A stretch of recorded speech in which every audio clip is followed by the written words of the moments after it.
Bung Iksan, bagaimana Anda melihat bahwa kemudian ini akan disalahgunakan untuk meredam oposisi? Tadi kan sebenarnya sudah jelas segala pemikiran ekstremis yang berujung pada kekerasan. Anda sangat pakar lah soal penelitian teroris. Tapi bagaimana Anda melihat bahwa jangan sampai orang ketakutan oposisi kemudian dianggap sebagai punya pikiran ekstremis?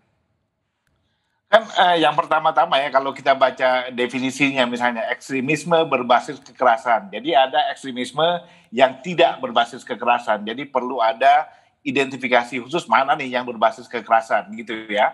Dan yang kedua yang harus juga dilakukan oleh Pak Boy dan teman-teman itu adalah sesudah yang pertama tadi itu juga yang mengarah pada terorisme. Jadi saya nggak tahu langkah-langkahnya itu di mana. Tanya ke mereka Mbak Rosi. Tapi kira-kira maksud saya adalah kalau yang memang mau dituju adalah si ibu di Surabaya tadi, maka itu adalah aksi terorisme.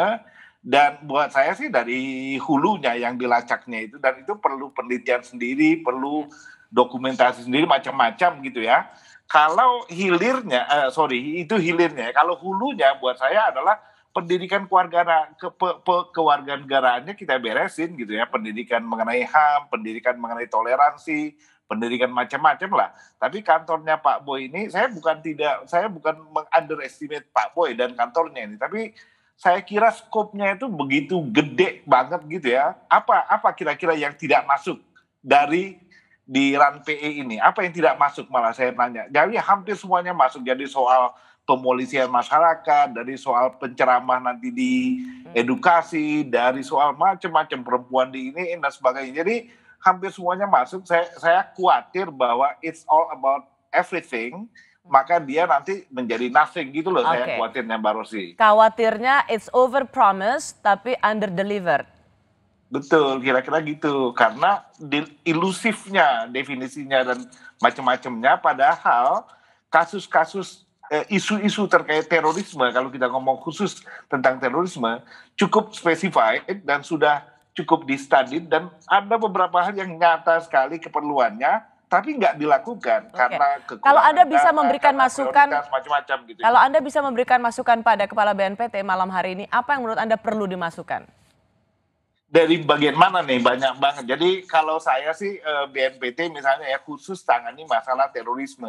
Masalah ibu dan keluarganya tadi yang begitu mengerikan karena it's terrorize us. Dia mengerikan buat kita dan dia punya ideologi.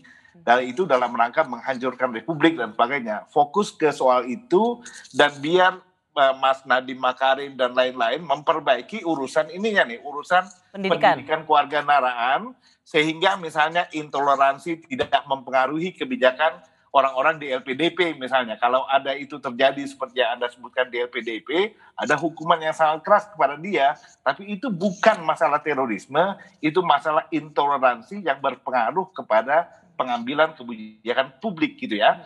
Bukan kebijakan publik, tapi dia mengambil inisiatif untuk menafsirkan kebijakan dalam cara yang intoleran. Tapi itu bukan kasus terorisme, itu kasus intoleransi, kira-kira begitu. Oke, jadi Anda membaginya menjadi dua. Dan sesungguhnya ketika kita mau melakukan pelacakan dari hulu mereka yang terlibat terorisme, itu menurut Anda sesuatu, it's a big job, itu pekerjaan besar.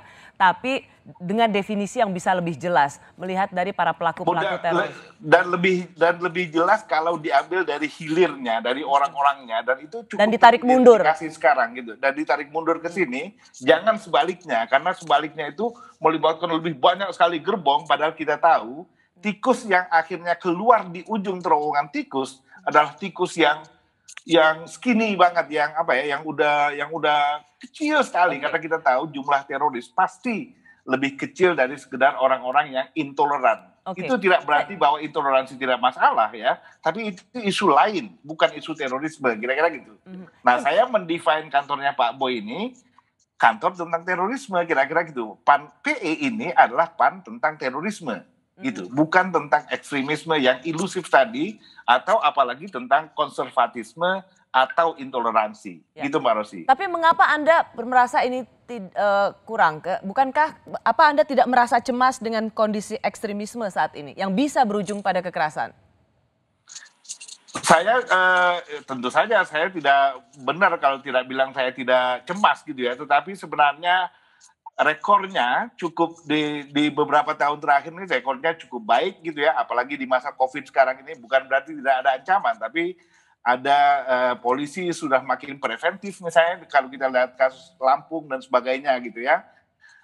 Tetapi isu itu tuh harus dipelajari sendiri, itu makhluk detail sendiri yang harus dipelajari secara detail sendiri gitu ya, dan itu menimbul masalah yang sangat besar in itself gitu loh Mbak Rosi.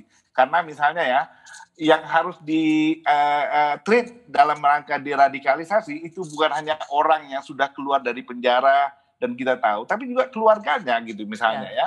Ya, jadi terima kasih. Jadi kekhawatiran tadi yang disampaikan oleh termasuk Pak Ihsan, saya pikir kita tidak usah terlalu berlebihan karena Perpres ini lebih bersifat pendekatan lunak ya, soft approach, lebih banyak pada tataran pencegahan, kaitan penegakan hukum pun lebih banyak kepada peningkatan kapasitas dan koordinasi, dan kemitraan. Kemitraan itu dengan seluruh komponen civil society. Jadi ini bagus menjadi sebuah ajang untuk diskusi. Kita bisa sama-sama mengidentifikasi secara real time dengan masyarakat, melihat persoalan yang terjadi dalam masyarakat, mana kira-kira yang membahayakan. Ekstremisme berbasis kedamaian itu sih boleh-boleh saja ya, damai ya. Tapi kalau sudah mengarah kepada kekerasan, apalagi mengarah kepada terorisme, itu adalah ancaman bagi semua warga negara. Maka negara memerlukan pelibatan semua pihak. Tidak mungkin masalah potensi ancaman radikal terorisme ini hanya ditangani oleh satu institusi saja. Kita perlu sinergi, bukan saja di antara kementerian lembaga yang ada dalam jajaran pemerintahan, tetapi juga dengan semua unsur komponen masyarakat. Karena virus, dalam tanda petik, virus radikalisme intoleran, radikalisme terorisme yang diawali dengan perilaku ekstremisme berbasis kekerasan, itu secara tidak sadar bisa masuk dalam relung-relung kehidupan masyarakat kita. Oleh karena itu, deteksi dini, daya cegah, daya tangkal masyarakat harus kita hidupkan bersama-sama agar kita terbebas dari potensi ancaman itu. Terima kasih, Mbak Rasi.